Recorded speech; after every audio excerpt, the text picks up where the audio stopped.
Estamos de volta com o Pensamento Jurídico, uma produção da Amages. Participe de nosso programa pelo e-mail pensamento@amages.com.br, pensamento@amages.com.br. Hoje estamos discutindo os 10 anos de aplicação do Estatuto da Cidade, avanços e desafios. O nosso entrevistado é o juiz Ronaldo Claré de Moraes, da 5ª Vara da Fazenda Pública Municipal da Comarca de Belo Horizonte. Doutor Ronaldo, então, deixei uma pergunta para o senhor no bloco anterior sobre a mudança do conceito da função social da propriedade, tanto pela Constituição como pelo Estatuto da Cidade.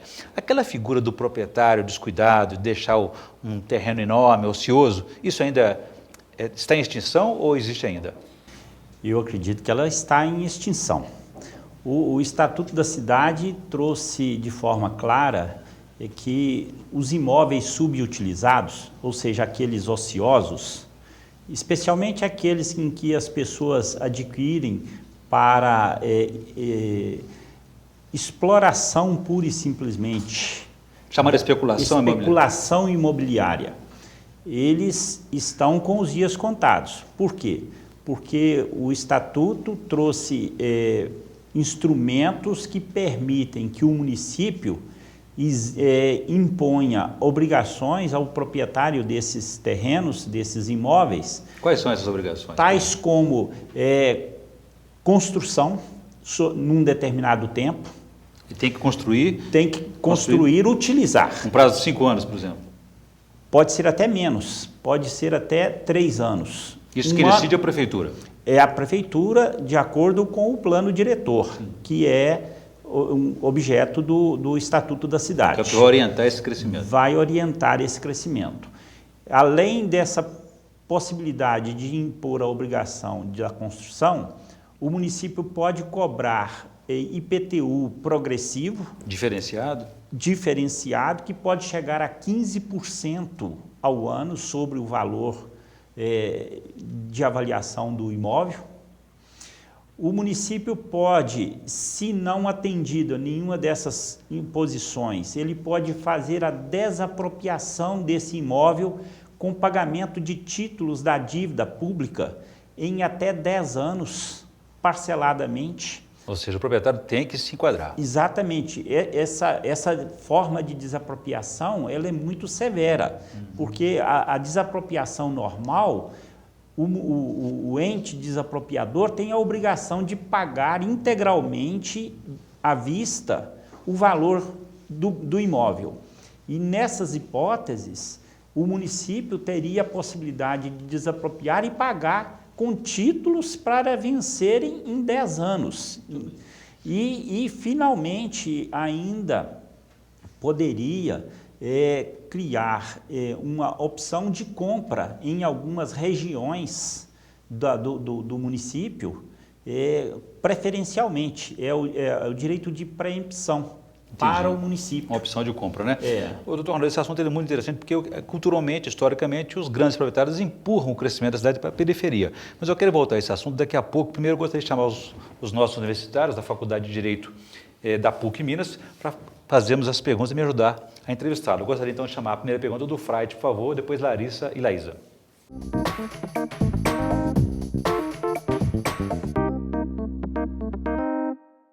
O artigo 40, parágrafo 4º, inciso 1º da Lei 10.257 de 2001 estabelece que o plano diretor deve ser elaborado com a participação da sociedade.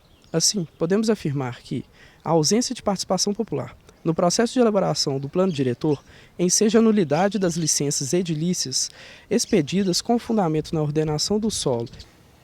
É possível que isso ocorra, mas primeiro tem que se reconhecer a inconstitucionalidade desta lei em face da falta da participação popular. Mas antes de se reconhecer a inconstitucionalidade por essa razão, a licença é válida, porque nós no Brasil vivemos uma condição seguinte: a lei é válida enquanto não for declarada ilegítima, inconstitucional.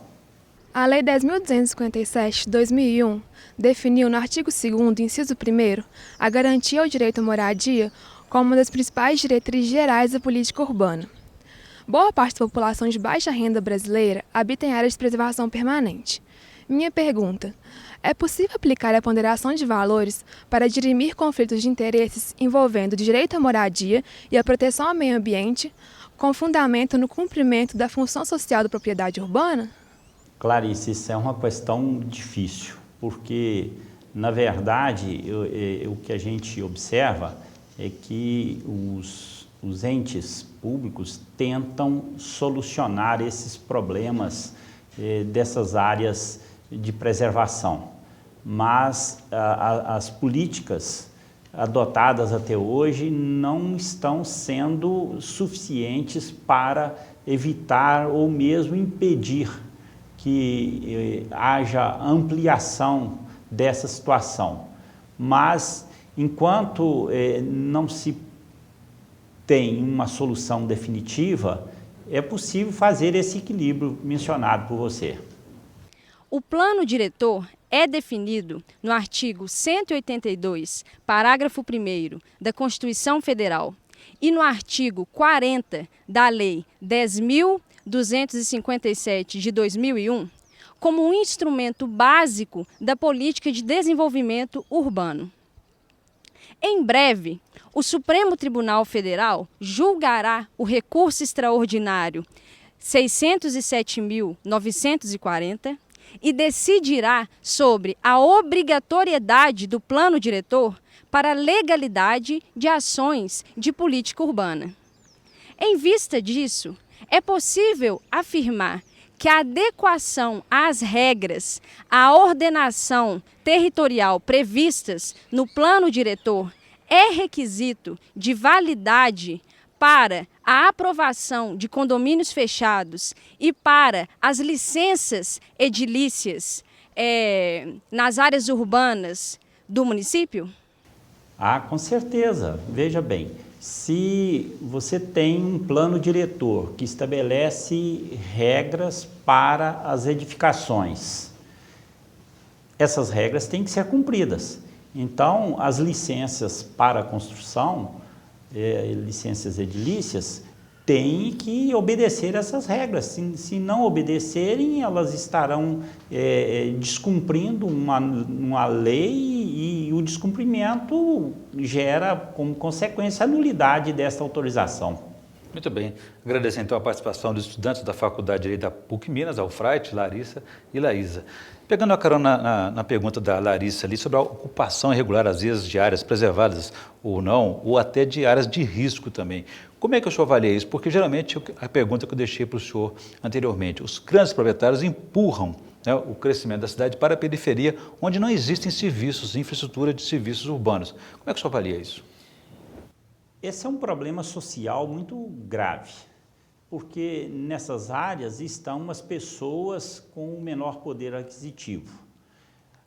Eu vejo que a solução parte de construções feitas ou de forma totalmente gratuita, como doação para essas pessoas, e transfere essas pessoas desses locais de risco e vão morar em unidades construídas pelo Estado, pelo município ou mesmo pela União, como é hoje uma possibilidade com esse programa Minha Casa Minha Vida.